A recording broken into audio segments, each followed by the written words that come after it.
What's up everybody and welcome back to another video. And in this video, we're going to take a look at a genre of photography that is near and dear to my heart. And that is landscape photography.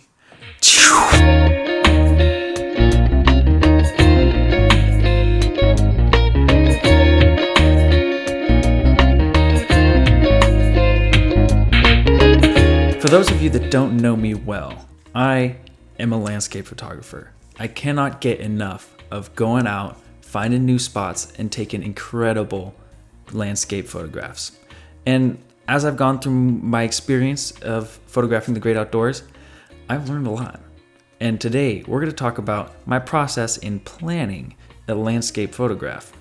Now, if you haven't gone through this process before, you're going to be asking, what do you mean planning a landscape photograph? Well, there's a lot that goes in the back end, or the front end, I guess. There's a lot that goes in the front end of creating a beautiful landscape photograph. Sometimes you're in the right place at the right time. And that's what a lot of people will say about getting a good landscape shot. But if you're doing it right, and you're not just relying on luck, you can plan where, when, and why you're there to get a spectacular landscape photograph. So let's get into it. We're going to talk about 3 simple steps of getting an incredible landscape photograph. Step 1 is find a location. Step 2 is do your research. And step 3 is execute.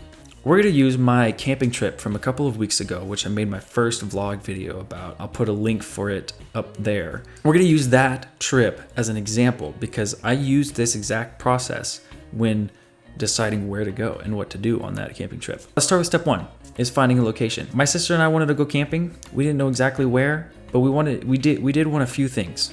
1, we wanted to be relatively accessible, right? Had to be close. Number 2, we wanted it to have some really good photo opportunities. So we took to Google, as you do with everything. We knew we wanted to go north. So the first place that has, kind of a big natural scene is when you get to the hills around Shasta. Take to Google Images and we searched Shasta Trinity National Forest. Voila. Okay. Well, this isn't Google Images. Here we are. Google Images. Now, and here's a little tip that I'm going to share with you. And this is what I do when I search Google Images all the time. It doesn't matter really what I'm doing. But since there is so much garbage out there, we need to find a way to filter that out and get rid of some of the trash, some of the fluff that we don't want to see.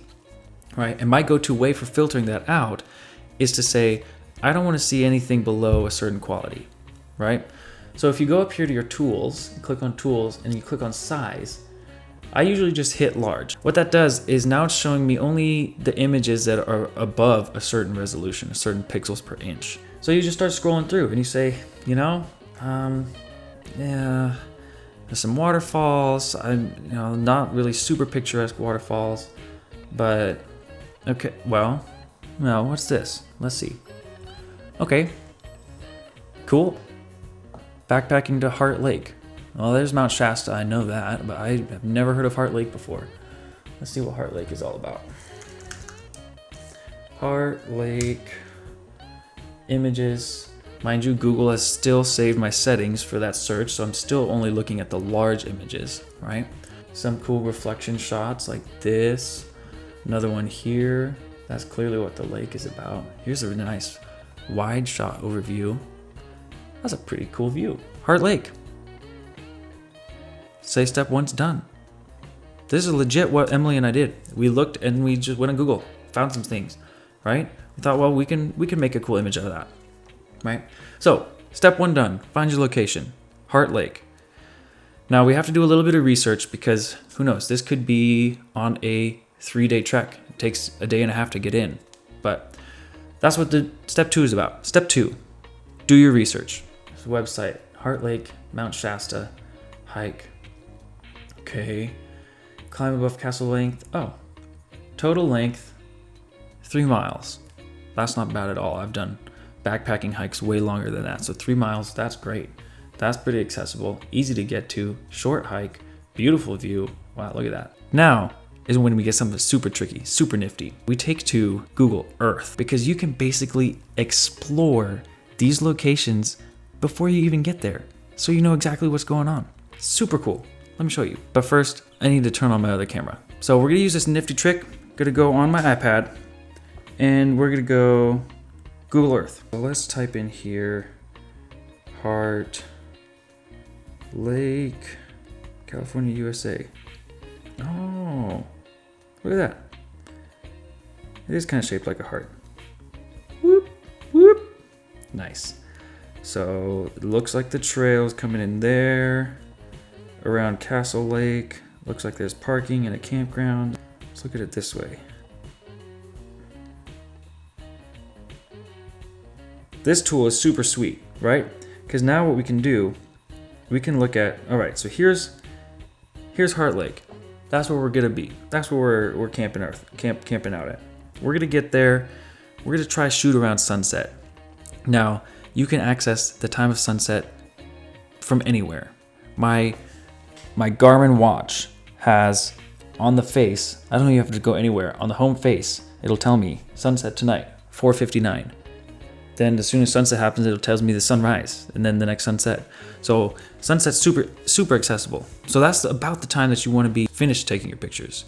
What we want a view of Shasta with the sun lighting it at that dusk golden hour, right? So we know what time we got to be there. Let's see what kind of light we're going to be dealing with. So when we look at the area from straight up, we're set up here. Here's our compass, right? We know, so sun rises on the southeast because it's winter time. Sun sets from here, southwest. So we're gonna get this directional kind of light. If we look at where Heart Lake is right over here. So we're looking this way. Sunset light is gonna come in from the side right here. That's gonna be great. We're gonna get some nice angular, dramatic, hopefully colorful, hopefully beautiful sunset light. So go back to our Heart Lake and we can basically compose the landscape shot that we're gonna get. We have Castle Lake down there, we have Mount Shasta up there, sunset coming in this way. It's gonna be a banger. And finally, step 3, which is execute. Now, if you've ever gone backpacking or done anything outdoors, you know what this takes. You need to pack the right gear. You need to show up at the trailhead on time so that your hike doesn't leave you like this guy.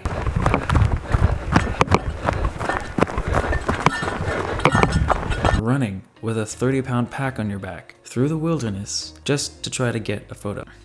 Now the third step of execution really shouldn't be that hard as long as you've planned accordingly. You're there on time, you hike quickly, you get to your spot, you have the right gear.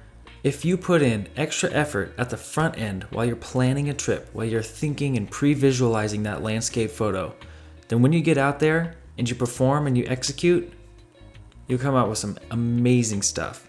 Some great shots, just like these.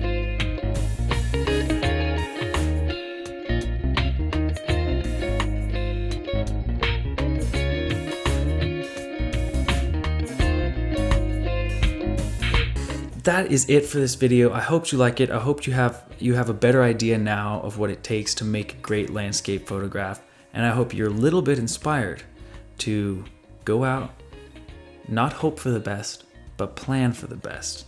Because that is how you take a great landscape picture. See you guys in the next one. Thanks for watching. Click that like button, subscribe so you don't miss another video. And I love the support. Thanks. Keep it coming.